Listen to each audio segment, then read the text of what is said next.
I'm Brandon Amoroso, and this is the D2Z podcast, building and growing your business from a Gen Z perspective. Hey everyone, thanks for tuning in to D2Z, a podcast about using the Gen Z mindset to grow your business.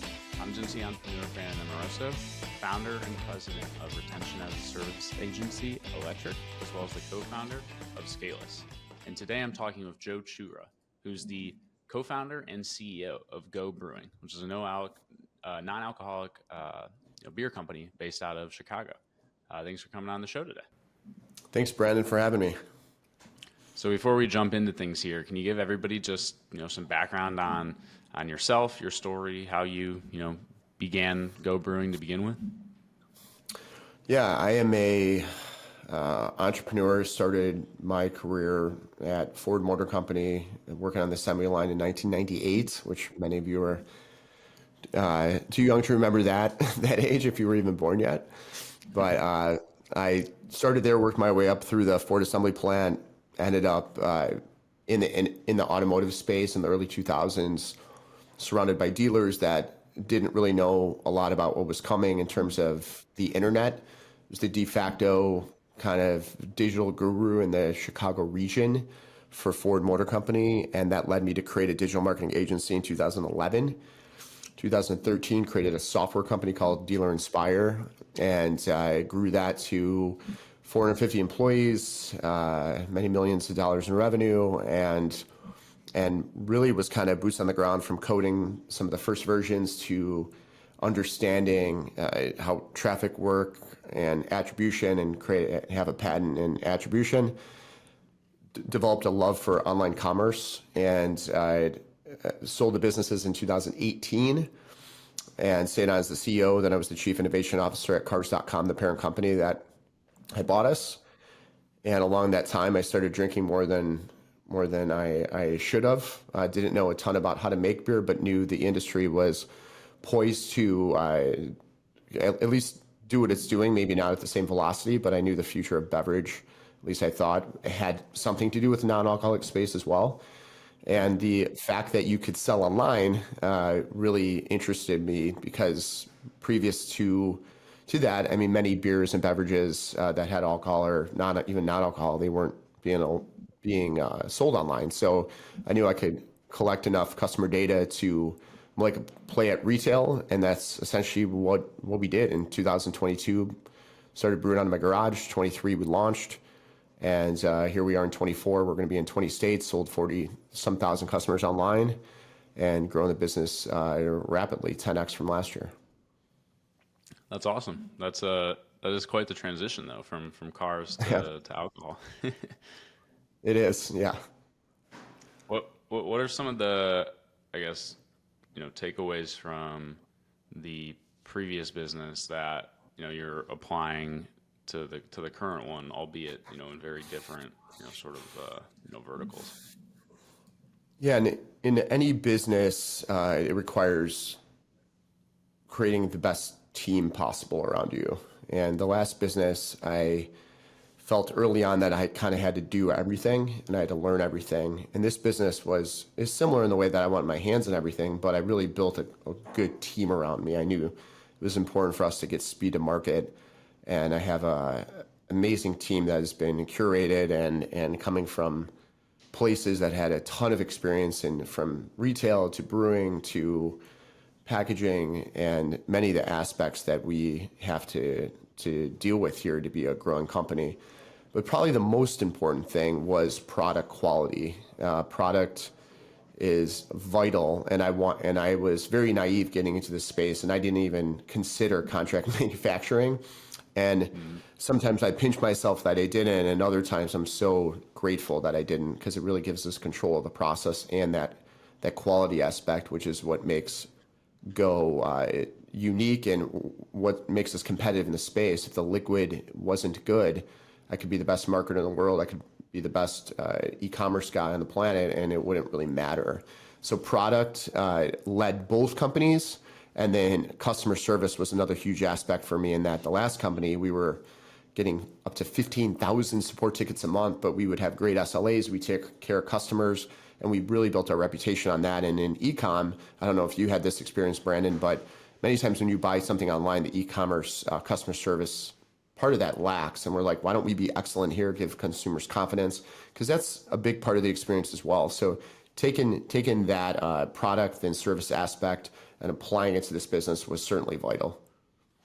Yeah, I noticed on your site you guys are using Gorgeous, which is there's a lot that's come out there in the last even year with AI and how you can help your support team do more with less and get faster response times and better customer support. But you're right, like the customer service experience, especially within the alcohol industry historically, has been not great online. In person it's been really good, but online it's like you gotta pick up the phone and try and call in, and there's like no self-service options or anything like that, especially if there's a continuity or a club program. They don't actually want it to be easy for you to cancel. You have to jump through 45 different hoops, and over time that is not positive for the company and for the brand. It might be short term, keeping around some additional revenue, but it's actually better. Shocker. It doesn't sound shocking saying this, but it's actually better when your customers can manage their programs easily and have a good customer experience. Yeah, no, that's right on. We have a beer club with 1,400 members and growing, and then we give people it very easy, like one click and you could pause it, you could cancel.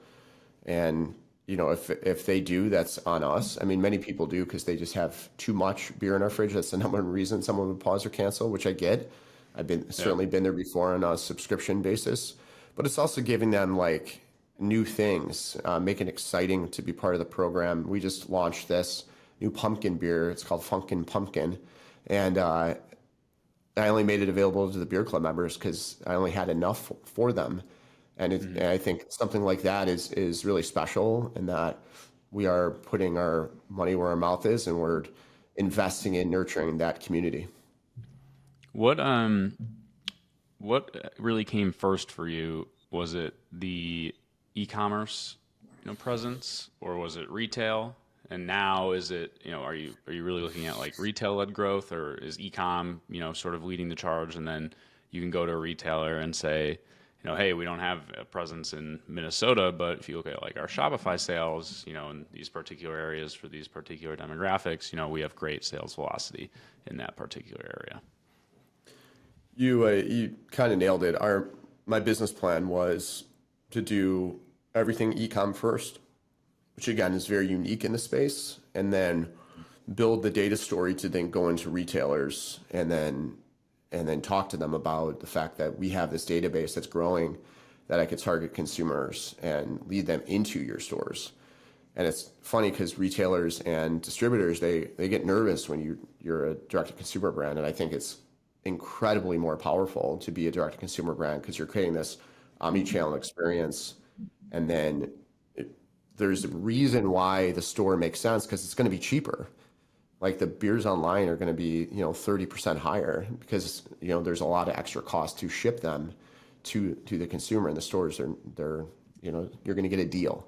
So for us to have a system where we regularly create a flow and push people to these retailer websites. We also have technology with rebates. We have a retailer ambassador program that we crowdsource our customers. We find and curate the ones that would be good stewards of our brand, and we ask them to give us leads, and when they're out at restaurants or establishments, to send those in. So we built some tech through a Shopify app that we built for that. And it really, retailers are starting to get it. They're starting to like that story. And I didn't know any other way, but I knew that was the best place to start. And the other thing is, for product iteration and styles and flavor and what people would gravitate to, the online focus is so critical for us. Like we wouldn't have been able to succeed in retail if we had not known or had data points to see what beers would actually resonate with the consumers. Mm-hmm.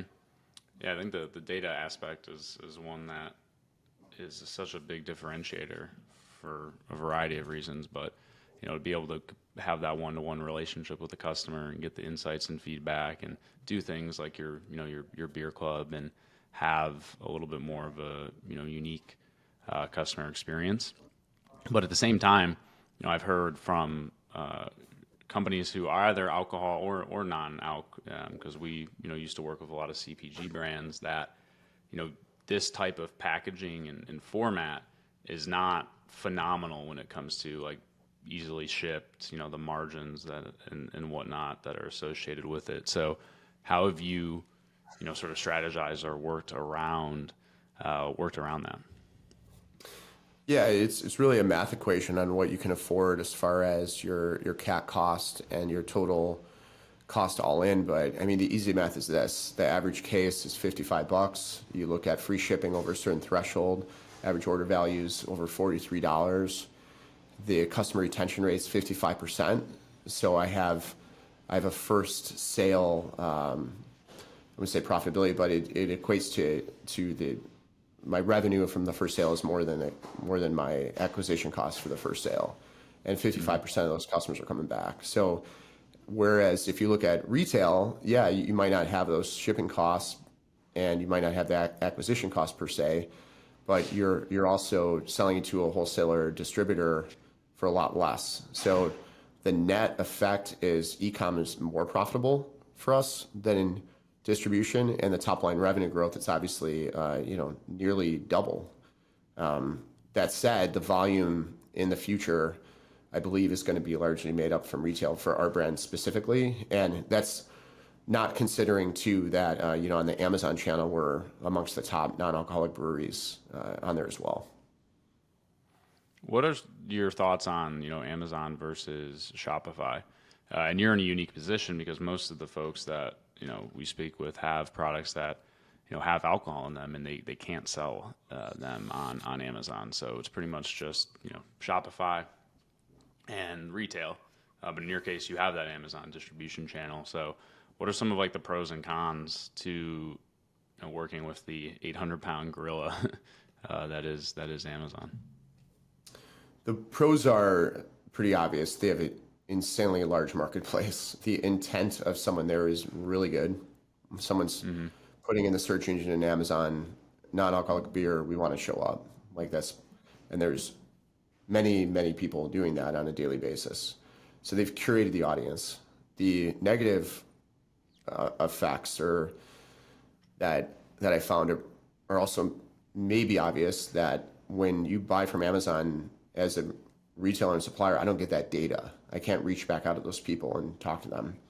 I could, there's some automated responses that you could do to get surveys, but Amazon doesn't pass over their information. And that makes sense, right? Because look at how much we buy from Amazon. If we got hit with every single supplier that hit us that we bought on Amazon, our email boxes would be worse than they are. So I totally get it, but that's a disadvantage. The other disadvantage is they change the rules often. When you're in an area like non-alcoholic beer, it could get flagged for alcohol. They can say, which they have, like non-alcoholic beer is not allowed on FBA, and then they'll go back and they'll change it. And then there's just really confusing, conflicting rules when it comes to our product specifically. And there's certain states that we can't sell our product to that do consider it beer.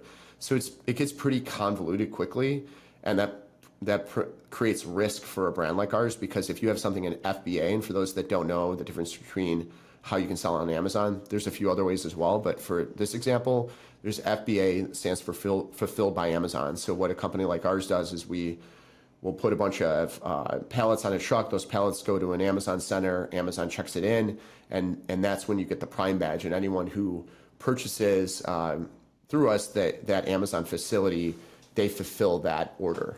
And then there's FBM, which is fulfilled by merchant, and that would be very similar to like a Shopify order. So it connects to our Shopify account. It just comes in through the Amazon marketplace, but it's our own fulfillment here as well, or a 3PL, which would be like an outside party who would fulfill that. So it's, they change the rules. Sometimes things get lost. You have a lot of inventory in some place, and to you it's everything. And to Amazon it's nothing. Like it's a big disadvantage that we lost sleep over. Yes, they have definitely. I mean, I've heard stories where FBA is really a blessing and a curse. because you are sort of at the whims of, this giant corporation. And, if you end up in the wrong pile, or if you're not getting, the right communication channels, then, you can be really in a bad place. There was one in particular that, they were like impacted around the holiday season. And so they basically missed out on, like 3 weeks of some of those peak sales because of some nuance within FBA that, really, really screwed them over. Yeah, no, it's real, man. I live it. You also need to have dedication to it. You can't wing it. Even if you go through a third party, you need eyes on it. It's your party, it's your product. And there's a lot of back and forth, a lot of emails. It's a lot. It's like taking care of another child in a way. When it comes to, you mentioned that you had built in an app. So what are your thoughts around building versus buying off the shelf tools? Because the alcohol industry historically has had to deal with a lot of custom proprietary tech because of the rules and regulations around being able to ship direct to consumer when there is an ABV percentage. Especially wine's the easiest, beer's second, and then distilled is very challenging. But it's been a lot of proprietary tech, and now they're sort of dealing with the ramifications of that because there's a lot of tech debt. It's very hard to maintain, and you have these massive platforms like Shopify that the speed of innovation at which they're moving is impossible to be matched by an in-house team.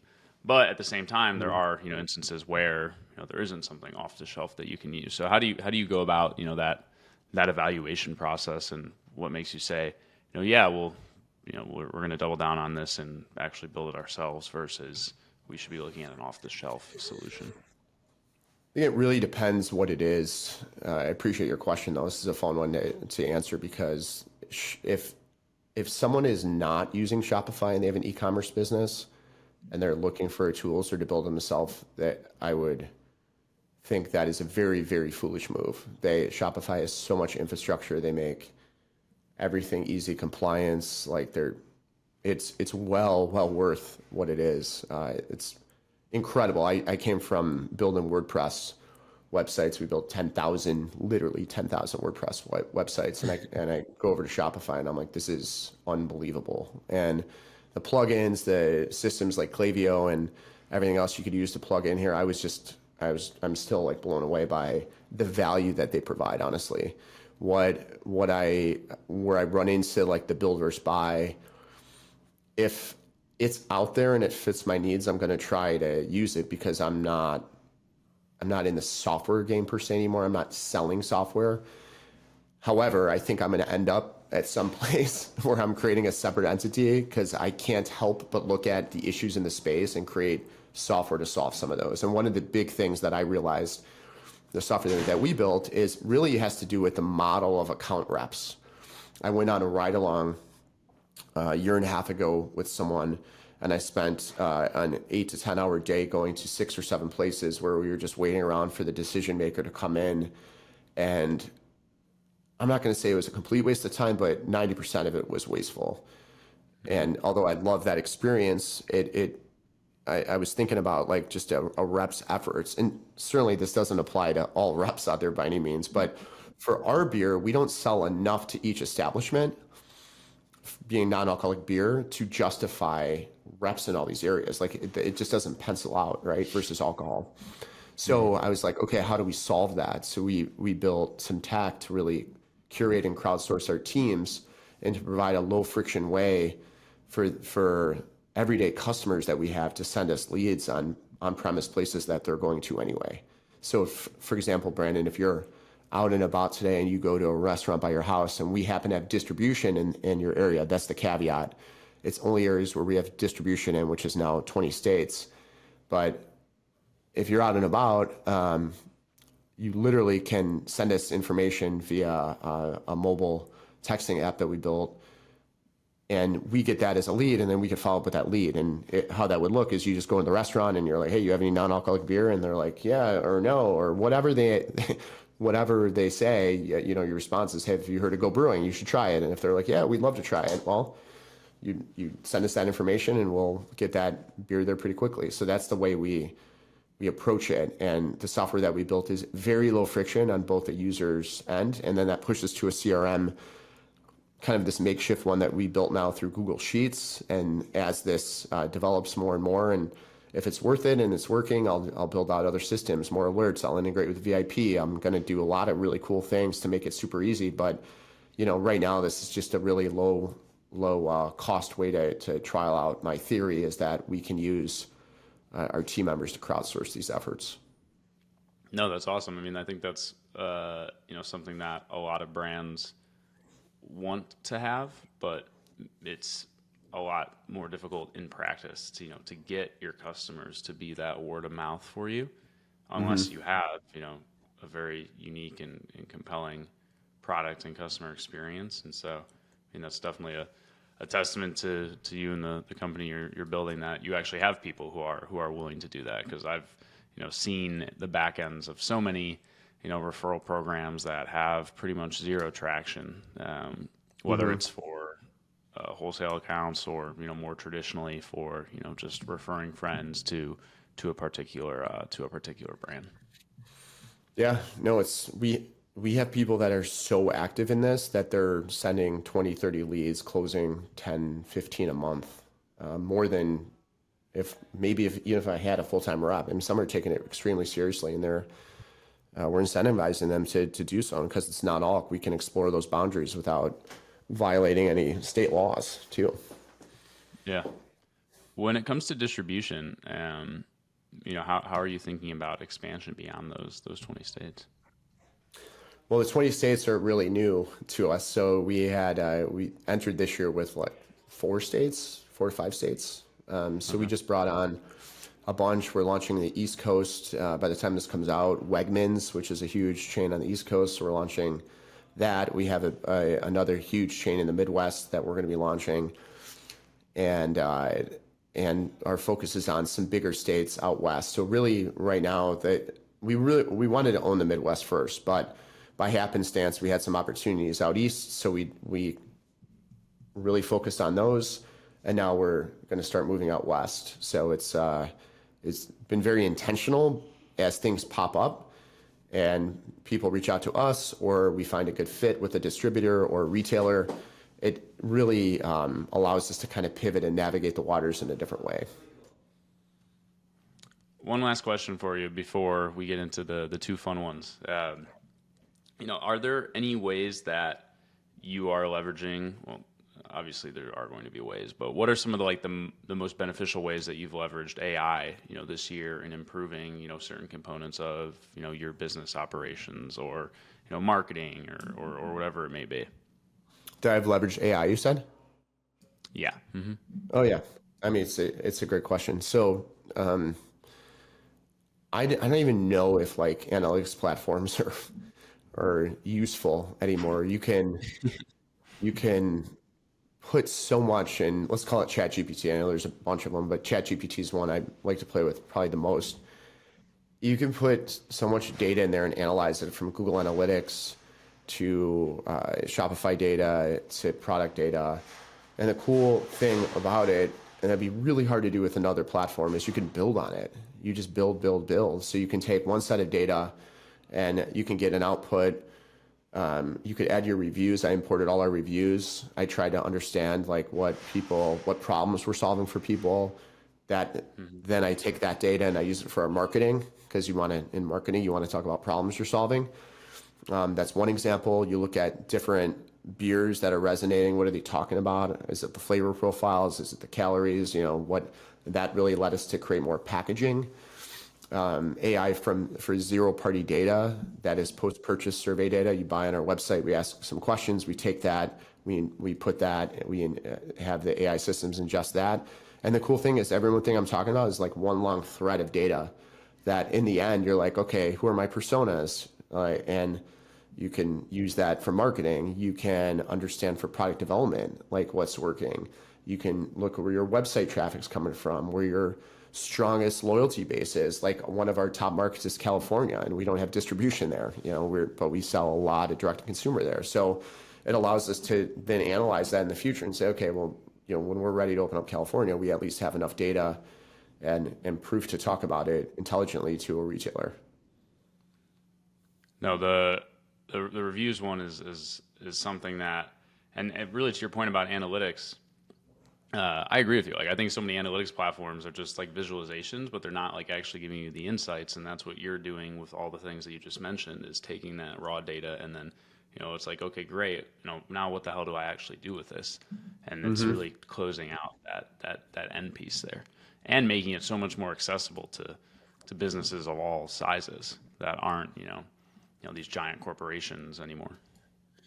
Yeah, just a recent example, we got our reviews back from GABF, the the big beer festival, and there's 21-page PDF. I added that to ChatGPT and I said, what are strengths, weaknesses, opportunities, and what would you do differently? Send that to a brewing team, done. Like I did read them all first, but I mean that's just an example. It summarized them perfectly. Yeah. No, I'm very excited to see how it will continue to evolve and allow us to be more productive and spend more time like thinking strategically and creatively versus having to do a lot of these like manual processes or the summarization of stuff when that can just be handled like that now. Yep. Well, enough with the serious questions. Let's jump into the two fun ones. So, I did give you a little bit of a warning on these two, but let's start with the first one, which is what is your favorite alcohol memory? Al- non-alc or actual alcohol. Favorite as in fun, I would say there's so many. I had my own apartment in high school. So I go back to the time when I was really drinking a lot. It was actually when I was really underage. And it had insane moments. Like people would climb through my windows and just, I could never have a night alone because that where I grew up on the southeast side of Chicago, like there was just a ton of people looking to have a good time always, and my place was seemed to be always available. So I think that in itself lended it to these memories of alcohol. If I had to like correlate a time period in my life with heavy drinking, that is it for sure, and that is also where I learned. I came to death's door pretty closely and drinking way too much on an occasion, which I continuously think about now and how dumb I was in certain times of my life when I was younger. And that was just there's also a bit of negative memories, but like I don't look back at life and regret things per se. I look at them as like those are lessons to learn, and if you keep repeating them, then it's silly. So that was one, but there's many. I'm sure you have many too. Yes, I grew up on the northwest side of Chicago, um, and so uh, No, not get the out of exact here. same. Yeah, Lake Zurich, um, Lake Zurich and No way, Northbury. small world. Yeah. Yeah, I was actually back in Chicago.